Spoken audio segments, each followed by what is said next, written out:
એશિયાની સૌથી મોટી ઔદ્યોગિક વસાહત ગણાતી અંકલેશ્વરની આજે રાજ્યકક્ષાના વન અને પર્યાવરણ મંત્રી પ્રવીણ માળીએ મુલાકાત લીધી. તેઓએ અંકલેશ્વર સ્થિત ગુજરાત પ્રદૂષણ નિયંત્રણ બોર્ડની કચેરી ખાતે ઉદ્યોગ અગ્રણીઓ અને અધિકારીઓ સાથે મહત્વપૂર્ણ બેઠક યોજી હતી. બેઠકમાં જિલ્લા ભાજપ પ્રમુખ પ્રકાશ મોદી, અંકલેશ્વર ઉદ્યોગ મંડળના પ્રમુખ વિમલ ચેઠવા, જીપીસીબીના રિજનલ ઓફિસર ડોક્ટર જિજ્ઞાસા ઓઝા સહિત અનેક અધિકારીઓ અને ઉદ્યોગપતિઓ ઉપસ્થિત રહ્યા હતા.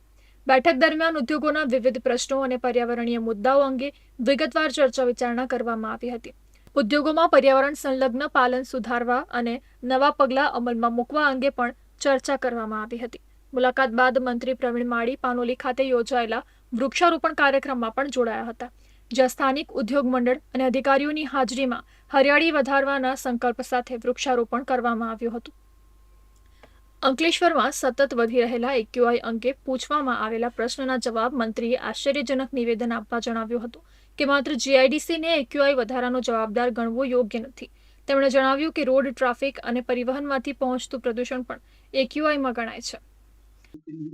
મિશન લાઈફ 2070 સુધી જે રીતે વિકાસ થાય એની સાથે પર્યાવરણ સાથે પણ કોઈ છેડા ન થાય, એના માટે કોમન એટીપીની ફેસિલિટી આખા ભારતની અંદર સૌથી અગ્રેસર રહેતું હોય એટલે ગુજરાત રહેતું હોય છે. એટલે પોલ્યુશન બાબતે નો કોમ્પ્રોમાઇઝની સિસ્ટમ સાથે ગુજરાત આગળ વધી રહ્યું છે. આવનારા સમયની અંદર આજે એસોસિએશન સાથે પણ વાતો કરી છે, કેટલાક રિફોર્મ્સ કરવાના હોય. પર્યાવરણ એ માત્ર જીપીસીબી પોલ્યુશન એ માત્ર ગુજરાતનો નહીં પણ આખા ભારતનો સબ્જેક્ટ છે. ત્યારે એના સાથેના પણ કોઈ લાઇઝિંગ કરીને સંવાદો કરીને પ્રક્રિયાઓ ઈઝી કેવી રીતે બને, અત્યાર સુધી ઘણી બધી ઈઝી બની ગઈ છે. ફેસલેસ સિસ્ટમો કરવા તરફ, સિંગલ વિન્ડો સિસ્ટમ કરવા તરફ પણ ગુજરાત આગળ વધી છે. For your kind information, AQI is under the 200 અને એની અંદર માત્ર જીઆઈડીસી નહીં પણ જે રીતે રોડ રસ્તાઓનું નેટવર્ક વધતું હોય છે, જેવી રીતે ટ્રાન્સપોર્ટેશન વધતું હોય એનો એક્યુઆઈ પણ ભેગો ગણાતો હોય છે. We can not consider as the GIDC is cause of the AQI. આ તરફ ભારતથી 9000 કિલોમીટર દૂર ઇથોપિયામાં 10,000 વર્ષ જૂનો હેલિગુબી નામનો જ્વાળામુખી રવિવારે ફાટ્યો, જેની અસર ગુજરાત સુધી જોવા મળી રહી છે. પણ રાજ્યના વન અને પર્યાવરણ મંત્રી પાસે આ બાબતની કોઈ માહિતી ન હોવાનો તેમણે જાતે સ્વીકાર કર્યો હતો.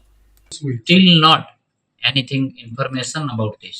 ધીમે ધીમે આપણે કમ્પ્યુટરાઇઝ સિસ્ટમ, સ્કાડા સિસ્ટમ, અત્યારે જેટલી પણ જીપીસીબી ને લગતી મેટરો હશે એના જે એન્ડ સોર્સ છે ત્યાં આપણા જે કાર્બન ઉત્સર્જન કરતા હોય તમામ લોકોનો ડેટા ઓનલાઈન થઈ રહ્યો છે. 100% તરફ જઈશું તો આ જે નાની મોટી સમસ્યાઓ આપણા જોડે આવતી હશે એ પણ કદાચ નહીં આવે. સર, પોલ્યુશન જે ફેલાવે છે એ પત્રકારનો ને એક મીડિયાનો કેમેરો ત્યાં સુધી પહોંચી શકતો હોય છે, તો જીપીસીબીના અધિકારી કેમ નહીં? આપણે શું સાથે મળીને સમસ્યાઓનું સમાધાન તરફ જવું જોઈએ. સમસ્યાઓ ઉદ્ભવ કરવાનું કામ આપણું હોતું નથી, પણ જે સમસ્યાઓ છે એને નવી સંભાવનાઓ કેમ ઊભી કરે તેમ તમારો પણ અમે સહકારી છીએ. Thank you.